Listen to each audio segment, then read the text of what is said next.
नमस्कार, welcome to फिल्मी Shankar channel. आज पेश कर रहे बॉलीवुड अभिनेत्री पूजा बेदी की फिल्मी बायोग्राफी।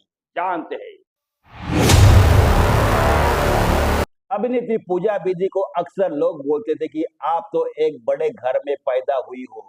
आपके पापा कबीर बेदी इतने बड़े एक्टर हैं, माँ भी इंडस्ट्री से जुड़ी हुई है, आपको तो बहुत आसानी होगी फिल्मों में आने में। लेकिन पूजा इन बातों को पूरी तरह से खारिज करती है कि उन्हें बहुत आसानी से फिल्मी दुनिया में आने का रास्ता नहीं मिला। पूजा कहते हैं कि संघर्ष तो उन्हें भी करना पड़ा था, फिल्मों में आने के लिए भी और फिल्मों से पहले अपने जीवन में भी। पूजा उस वक्त 5 साल की ही थी जब उनके माता पिता तलाक लेकर अलग हो गए थे। पूजा अपनी माँ के साथ रहती थी। पूजा के पिता कबीर बेदी भले ही उस वक्त सफल एक्टर थे, लेकिन उनकी माँ को चुनौतियों का सामना करना पड़ रहा था। इसलिए पूजा का बचपन उस तरह की शान शौकत के साथ नहीं गुजरा जैसा कि पूजा के मुताबिक अधिकतर लोग सोचते हैं। 11 मई 1970 को पूजा बेदी का जन्म हुआ था। पूजा पढ़ाई लिखा में अच्छी थी, खेल कूद में भी चैंपियन थी, हॉकी खेला करती थी, बास्केटबॉल खेलती थी, तैराकी भी करती थी। बचपन से ही पूजा थिएटर भी करने लगी थी। हालांकि पूजा एक्ट्रेस कभी नहीं बनना चाहती थी, ये तो अमेरिका जाकर नौकरी करने की ख्वाब देखती थी।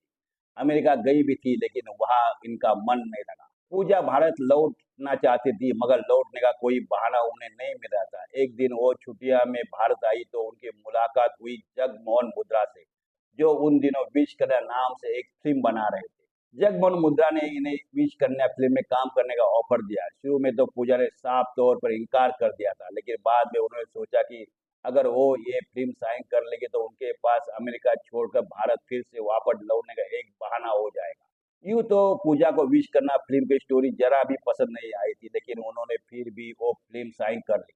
पूजा का इरादा था कि एक फिल्म में काम करने के बाद वो किसी और फिल्म में भी काम करेगी और उन्हें भारत में रहने की छूट उनकी माँ दे दी। लेकिन इसी दौरान पूजा की माँ प्रोतिमा देवी बैंगलोर शिफ्ट हो गई। उस वक्त पूजा मुंबई में अकेले रहने लग घबरा रही थी।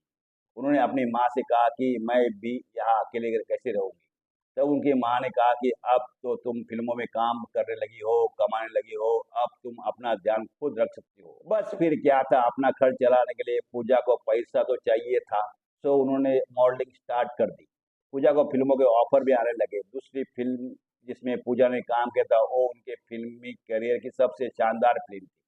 उस फिल्म का नाम था जो जीता वो सिकंदर। इस फिल्म में पूजा की एक्टिंग के लिए उन्हें film fair best supporting actor का नॉमिनेशन भी मिला था।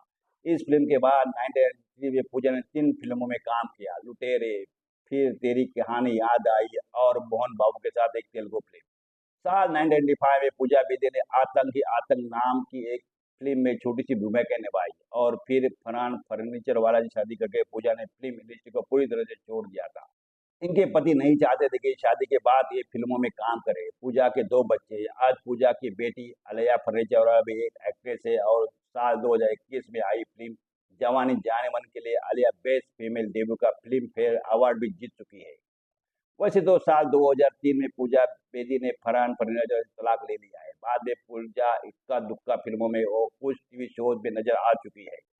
दोस्तों, आपको अभिनेत्री पूजा बेदी की फिल्मी बायोग्राफी जरूर पसंद आई होगी। ऐसे ही मनोरंजक वीडियो के लिए लाइक करें, शेयर करें और सब्सक्राइब करें। धन्यवाद।